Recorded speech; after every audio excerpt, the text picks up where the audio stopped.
Shalom. Shalom. Perkenalkan, saya Evan Samuel. Saya Gus Angelita. Kami hari ini ingin membahas dari bab 5 sampai bab 7. Nah, Jadi yang pertama itu kita akan membahas tentang ciptaan yang baru. Nah, ada tujuan pembelajarannya nih. Ada 3, yaitu menganalisis cara Allah memperbarui keluarga Kristen. Lalu yang kedua itu membuat video singkat tentang keluarga yang takut pada Allah. Lalu yang ketiga itu mempresentasikan kajian tentang kehidupan keluarga yang diperbarui Allah. Nah, menurut kamu maksud dari ciptaan baru apa sih? menurut aku sih kita tuh kayak berganti gaya hidup ya. Dari cara kita hidup, dari cara kita bicara, dari cara kita berperilaku. Oh, kayak gitu ya, kayak beda gitu hidup kamu. Iya. Nah, kalau menurut aku sih bukan kayak gitu ya. Menurut aku kayak meninggalkan kehidupan yang lama, kayak dulunya kehidupan yang kelam, terus kita jadi ngikutin Allah gitu. Jadi kayak kita memulai hidup yang baru dengan Allah. Iya bener, jadinya kita kayak lebih rajin ibadah, kayak bergantung kepada Allah. iya gitulah ya. Jadi begitu. Jadi bukan kayak kita ganti gaya hidup terus tapi yang lama masih dipakai gitu ya. Iya bukan, itu namanya nggak berubah dong. Oh gitu, oke. Ya. Terus menurut kamu tuh gimana sih caranya bisa kita jadi ciptaan yang baru? Mungkin dibaptis, karena kalau misalnya dibaptis kita menanggung dosa kita sendiri kan, terus kita juga biasanya dibaptis dibilang sebutan lahir baru gitu. Tapi nggak gitu sih konsepnya ya. Kenapa tuh? Kan kamu bilang kan kita harus hidup sesuai dengan kehendak Allah tuh. Iya benar. Jadi kita harus nyoba kurangi perbuatan-perbuatan yang buruk. Kayak misalnya dulu nih kita masih suka bohong, suka nipu, kalau ngomong tuh masih suka dilebih-lebihin, dikurang-kurangin kan. Nah kayak kita tuh harus kurangin itu pelan-pelan. Dari misalnya kita setiap hari ngelakuinnya 5, ya kita kurangin dari 5, 4, 3, 2, 1 sampai itu kosong Gitu. Terus kalau menurut kamu baptis itu yang dimaksud dengan pembaruan tuh kayak gimana gitu? Kayak lebih spesifiknya. Tapi kalau dipikir-pikir lagi kayaknya hidup baru itu kayak dibaptis nggak sih? Iya sih, yang kamu bilang tadi benar. Terus juga nggak salah kan kata aku yang tadi itu. Iya. Terus menurut kamu cara Allah memperbarui keluarga Kristen itu kayak gimana?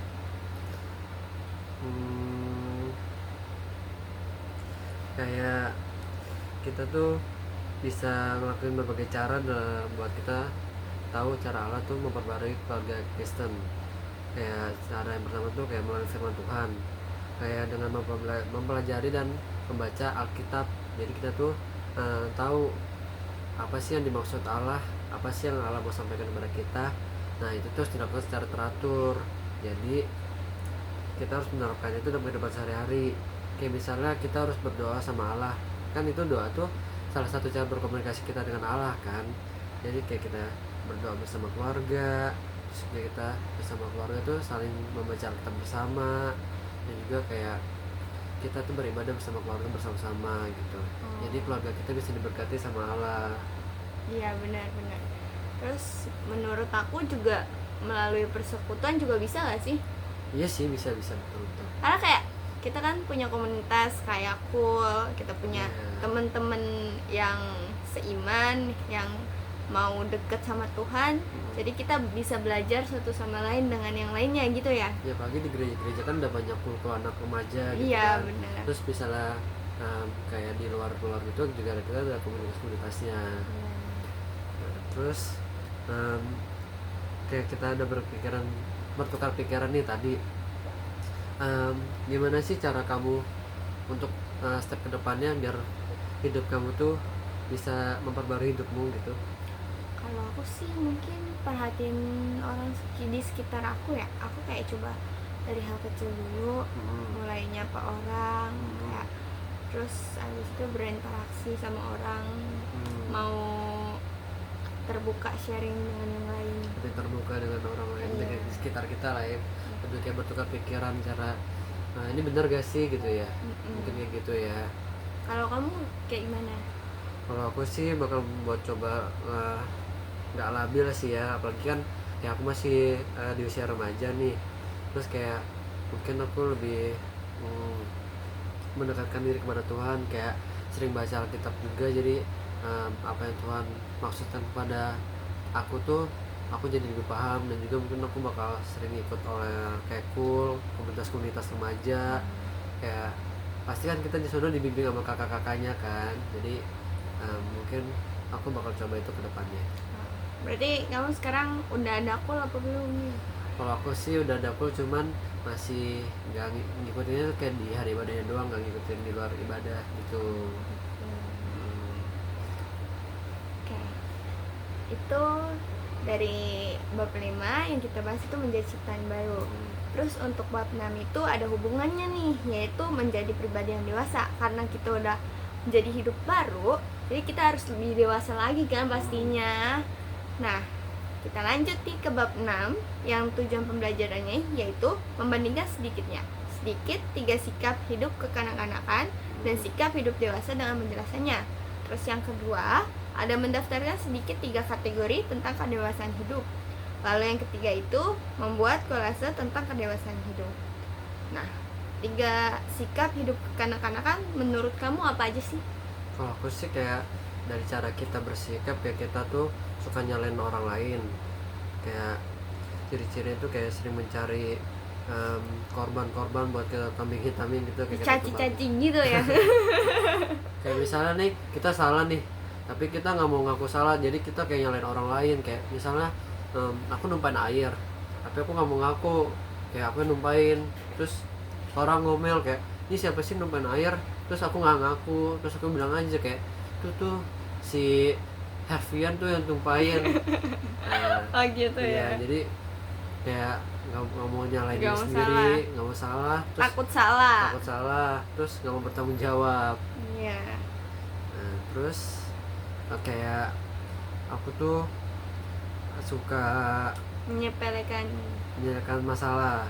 Ya kayak misal tuh kayaknya ini masalahnya biasa aja, kecil ini, biarin bodo amat. Kayak ya nanti juga ya lupa, Pak, orang-orang pada lupa gitu.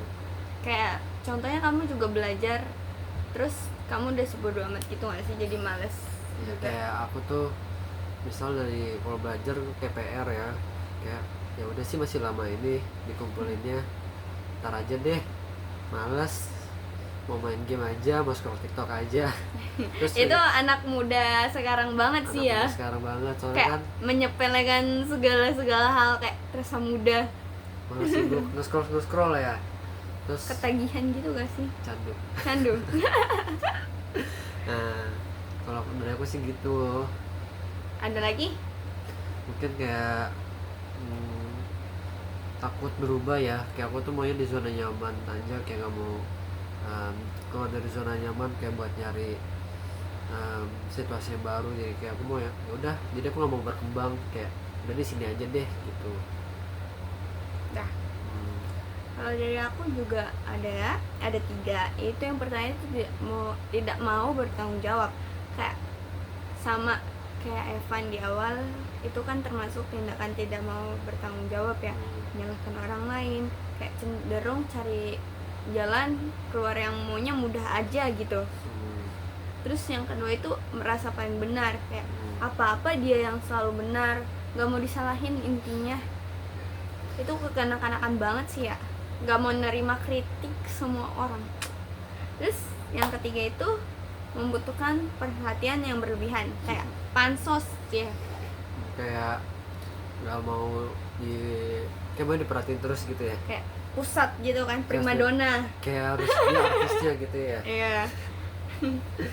Nah, kalau aku tuh sih paling sering ketemunya sama orang-orang kayak nggak mau disalahin, terus merasa dia paling benar, terus maunya jadi orang pusat perhatian, jatuhnya kayak cari perhatian banget gitu. Kalau sekarang namanya caper ya, Cari caper. perhatian. Oke. Selanjutnya kita akan membahas tentang sikap hidup dewasa. Kalau dari kamu apa nih, Van? Contoh sikap dewasa, kan dari kekanak-kanakan sekarang dewasa. Nah, pas sikap dewasa mungkin keterbalikannya ya, kayak mungkin tadi bertanggung jawab tuh, kayak mungkin dari yang nggak mau dia bertanggung jawab jadi bertanggung jawab, kayak masalah yang dia lakuin dia juga yang bertanggung jawab, kayak dia juga yang menyelesaikannya. Terus kayak misalnya menyalahkan orang tuh kayak nggak mau salah. Nah jadi kayak kita harus ngaku salah, kalau kita emang salah kita minta maaf, kita kasih kita kasih paham Ya dong. Kita kasih tahu kalau kita salah, terus kita minta maaf, terus kita kasih pertanggungjawabannya juga. Nah itu jadi salah satu juga sikap kalau manusia itu udah dewasa. Terus mungkin juga belajar buat kendalin emosi sih, apalagi kan kalau masa remaja tuh emosi nggak stabil ya. Iya. Kayak Apalagi masih- kayak anak SMP baru masuk tuh kayak bener-bener benar masih masa-masa pubertas, jadi kayak masih di jenjang SMK, SMP, SMA gitu kan emosi masih belum stabil karena masih meledak. pubertas, betul. Kayak mungkin ya itu sih, harus belajar kendali emosinya, karena emosi itu bahaya banget. Kayak misalnya kita emosi tuh mulut kita bisa jadi jahat, sifat kita bisa jadi jahat juga, jadi mulutmu harimaumu. Nah terus kalau dari kamu apa tuh? Kalau dari aku yaitu empati dan peduli kepada orang lain. Kayak awalnya juga kita kan gak peduli, bodo amat lah orang lain ini, kita kan enggak, Masalah orang lain kita nggak peduli gitu ya. ya Oke. mungkin bisa berubah gitu kan. Hmm. Terus yang kedua itu terus belajar dan berkembang, gak kayak tadi males-malesan, tidur-tiduran, scroll mulu ya kan, kita ketagihan TikTok. Bisa nyaman aja gitu ya. Iya, terus kita akhirnya kita mau belajar untuk hal baru dan mau berkembang. Dan yang ketiga itu kita mau bekerja keras, apa yang kita mau kita cita-citakan harus kita capai dengan kerja keras kita tersebut gitu. Jadi kita harus terus berkembang, terus naik terus ya. Ya. Oke. Terus kita bahas tujuan pembelajaran yang ketiga itu tentang kategori tentang kedewasaan. Menurut kamu tuh kategori tentang kedewasaan tuh gimana sih? Menurut aku kedewasaan ada kedewasaan fisik ya, yang dimana kita bertumbuh, kayak badan kita, tinggi kita, berat badan kita, semua fisik kita bertumbuh, dan kita harus olahraga yang teratur, istirahat yang cukup, terus juga menjaga pola makan yang baik lah ya. Iya. Terus juga ada nih namanya kedewasaan kognitif, yaitu kita secara berpikir kritis, yaitu mampu menganalisis informasi-informasi yang fake gitulah ya. Jadi kita bisa pilih tuh yang baik yang mana, yang buruk yang mana gitu kita ya. Kita saring gitu ya. Kita saring, kita filter. Terus yaitu kita juga mampu menyelesaikan masalah. Terus juga kita selalu belajar lebih giat lagi secara kognitif sih itu ya. Kalau menurut kamu apa secara kedewasaan tuh apa sih? Kalau menurut aku sih, kalau ada juga namanya kedewasaan emosional. Nah, kedewasaan emosional tuh kayak tadi aku bilang, kayak harus mengelola emosi kita, karena kita kan masih masa remaja, emosi kita belum stabil. Kita harus jaga emosi kita stabil supaya nggak meledak-meledak, harus supaya emosi kita tuh nggak menjadi senjata buat kita sendiri dan juga buat orang lain. Nah, kayak misalnya kita empati, kita harus paham nih perasaan orang lain. Kayak misalnya orang lain lagi sedih, kita harus baca situasinya. Kayak, oh dia lagi sedih, coba kita hibur. Oh dia lagi kayak marah, coba kita tenangin. Coba kayak dia lagi bahagia, kita ikutan bahagia gitu. Terus juga kayak ada rasa tanggung jawab, jadi kita mampu bertanggung jawab atas tindakan kita dan juga tindakan yang kita putusi sendiri gitu. Gitu. Jadi kesimpulannya itu menjadi pribadi yang dewasa bukan sekedar bertambahnya usia juga ya. Kayak ada kognitif tadi, terus emosional yaitu cara bertindak kita, berpikir, perilaku, dan bersikap kita gitu ya. Terus juga kita jadi punya tanggung jawab yang cukup, terus kita lebih mandiri, untuk menghadapi kedewasaan yang berat ini ya. Tuh. Terus seperti kata Evan tadi, kita bisa empati ke orang lain. Terus juga apalagi kesimpulan dari kamu? Menurut aku sih kedewasaan secara emosional itu paling penting sih. Soalnya kalau kita emosional tuh bakal berlaku terus selama hidup kita. Jadi karena kita kan hidup bermasyarakat, bersosialisasi. Nah, kita tuh hidup berdampingan bersama manusia-manusia lain. Jadi kita harus sama-sama menjaga agar kita tuh terus berdampingan hidupnya, tidak ada perpecahan, tidak ada pertengkaran gitu. Betul. Karena emosi itu bisa jadi senjata bagi kita. Oke. Menurut aku sih gitu aja sih, Angel. Oh iya, makasih ya Kak. Iya, Cukup?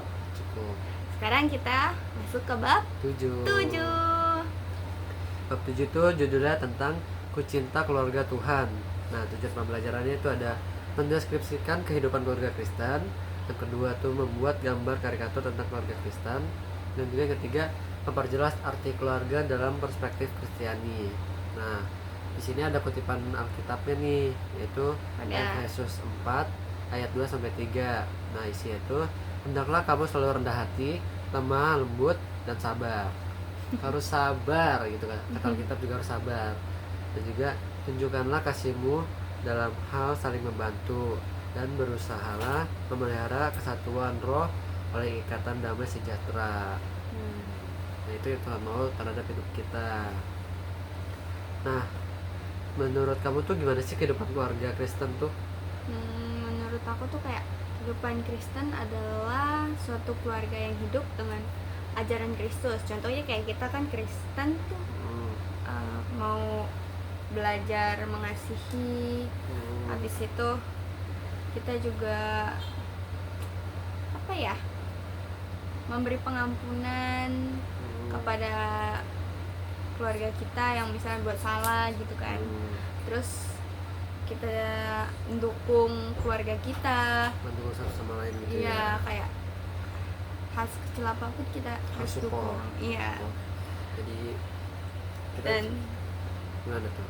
kita terapkan di setiap harinya gitu. Kehidupan sehari-hari ya. Iya, sehari-harinya.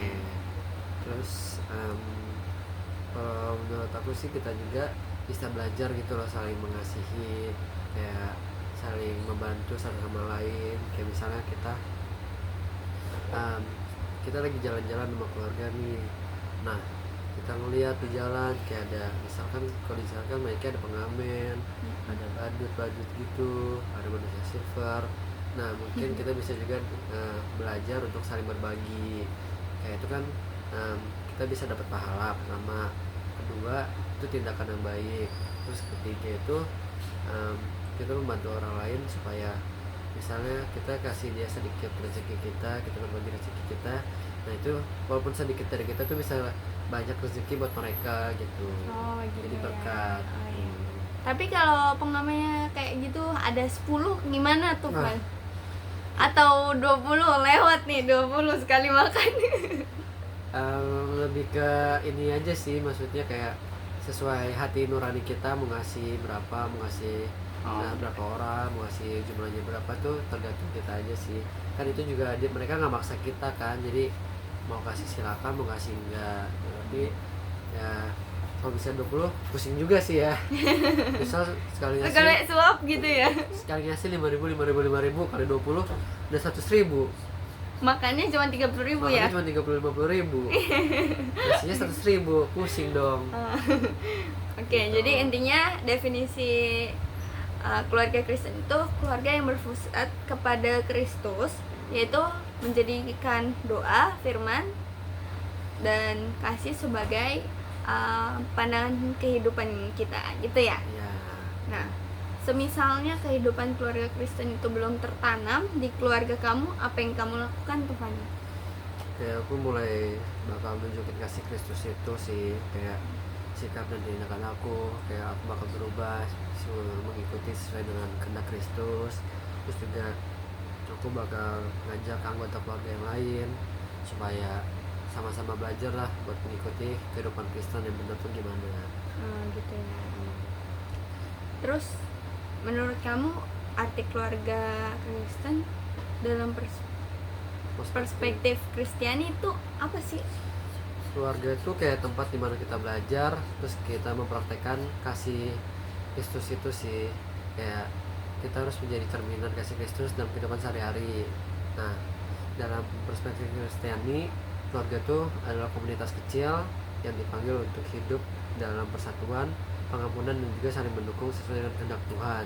Nah, jadi keluarga itu bisa disebut kayak komunitas kecil karena kita kan hidup sehari-hari bersama keluarga nih.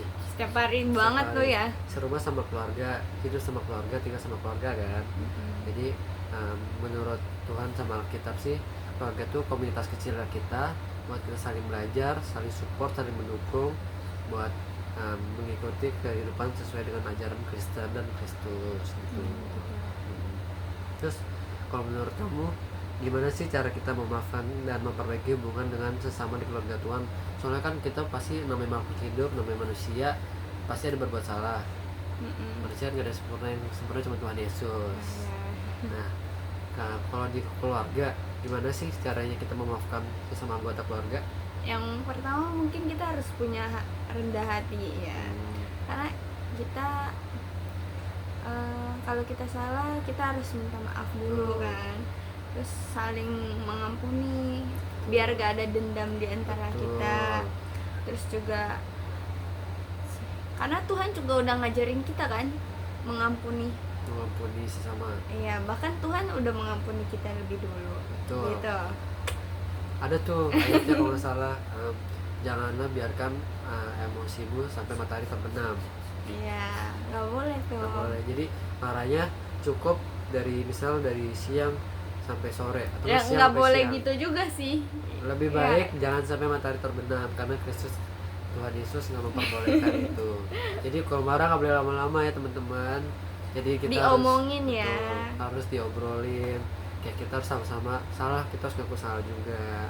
Nah, poin yang kedua itu dengan berbicara dari hati ke hati, yaitu yang tadi kita bahas kan, ya, harus diobrolin. Terus kita juga habis itu doa bersama, terus mencari solusi yang tepat agar membangun dan memperbaiki hubungan keluarga kita gitu. Jadi nggak ada dendam di antara kita. Iya, benar. Jadi nanti kita nggak, dia kan dulu begitu juga sama gua, dia juga lebih jahat dari gua. Nggak boleh gitu. Jadi kita harus ngobrol dari hati ke hati, terus kita harus rendah hati, kalau salah ngaku salah, minta maaf. Nah, supaya hubungan di antara keluarga kita itu harmonis. Dan juga nggak ada pertengkaran, nggak ada api-api yang menyala tuh, nggak boleh. Jadi kita harus rendah hati dan mengaku salah kalau salah. Nah, biasanya banyak nih masalah, tantangan yang sering muncul dalam keluarga kan. Nah, contohnya itu kurangnya komunikasi nih, biasanya kan sibuk ya. Terus yang kedua itu konfliknya tidak terselesaikan. Terus yang ketiga itu kurangnya waktu bersama untuk berdoa atau membaca Alkitab. Nah, solusinya apa tuh, Van? Bisa kasih contoh? Kayak mungkin kalau tadi yang kamu bilang kan, sibuknya waktu, jadi kita nggak ada sempat buat meminta maaf atau berbicara gitu ya. Jadi kalau menurut aku sih, masih sibuk-sibuknya kita pasti ada istirahatnya. Terus pasti waktu pulang kita bakal ketemu lagi sama anggota keluarga itu. Nah, kalau menurut aku sih lebih baik setelah ada waktu kosong segera diluangkan untuk berbicara. Soalnya kalau kita nggak bicara, apa yang kita rasain tuh nggak bakal selesai masalahnya kalau kita pendam doang. Yang ada tuh dendam di dalam hati kita dari ya segini sampai segini nih. Ya lama-lama hubungan di antara keluarga tuh nggak harmonis, adanya perpecahan di antara keluarga. Benar. Jadi menurut aku kita harus saling berbicara, meluangkan waktu untuk memaafkan satu sama lain dan berbicara dari hati ke hati gitu. Bisa-bisa kayak banyak ya yang kasus-kasus ninggalin rumahnya gitu ya kan, kabur karena ada masalah-masalah di keluarga gitu. Sebaiknya kita harus saling mengertilah. Kalau misal kita masalahnya itu kita karena lagi capek, dia lagi capek, biarin aja kasih waktu istirahat dulu. kalau udah selesai capeknya istirahatnya baru kita ngobrol. Jadi kalau kita lagi capek tapi diajak ngobrol juga kadang kan emosi ya, pasti sama gitu dong. dong. Iya kayak gitu bener. Ya, udah tahu orang baru pulang capek seharian sibuk, bisa nggak sih ntar aja ganggu aja gitu ya. Itu nada kamu banget tau kamu gitu. Ya based on real life ya gitu ya Based on teman-teman. true story ya. Ya jadi kayak udah tahu orang capek baru pulangnya macet-macetan, naik TJ rame-ramean, nunggu angkotnya lama, rame-ramean lagi kan, di jalan udah tekanan batin, Panas banget ya. jadi hatinya panas, otaknya panas, diajak ngobrol tambah panas, itu juga nggak bakal ngasilin hasil yang baik sih. Jadi kita harus tunggu diri kita tenang dulu, istirahat dulu sampai pikiran dan hati kita tuh udah dingin, jadi kita tahu yang mana yang salah, berpikir yang benar yang salah tuh gimana. Karena kalau kita lagi capek tuh pikiran kita pasti nggak bener, kadang kita ngikutin kata emosi bukan ngikutin kata hati, karena kita dalam kondisi yang panas tuh. Panas. Jadi kata aku, kita harus meluangkan waktu sampai waktu yang tepat untuk berbicara dan mengobrol. Nah, jadi karena kita sudah mengetahui tentang keluarga Kristen nih, secara garis besarnya ya, kamu bisa nggak sih kasih tahu tentang makna keluarga berdasarkan dari Alkitab? Kalau menurut aku sih, keluarga tuh tempat pertama kita belajar ya, tentang kasih, pengampunan, dan juga seperti yang diajarkan dalam Kolose 3 ayat 13-14. Terus juga menurut aku intinya tuh keluarga adalah bagian dari keluarga Allah, di mana semua orang percaya adalah saudara dalam Kristus. Jadi keluarga itu adalah inti dari sebelum kita masuk ke komunitas lain, itu komunitas pertama kita di dalam hidup. Jadi kita sama-sama belajar sama orang tua kita, diajarin sama orang tua kita, dididik orang tua kita, diajarkan kerja sama orang tua kita, beribadah sama orang tua kita. Apakah orang tua doang Tuhan? Enggak, orang tua juga. Jadi kayak misal dari keluarga kita ada kakak kita, terus kalau nggak ada kakak, bisa dari keluarga besar kita kayak tante, om, nenek, kakek gitu. Dan juga kayak kerabat-kerabat kita juga bisa. Nah, sekian bab 7 dari kita akhiri dengan terima kasih teman-teman. Dadah. Dari bab 5 sampai bab 7. 7. Bye Mohon bye. maaf kalau ada kesalahan kata. Terima kasih banyak. Terima kasih banyak.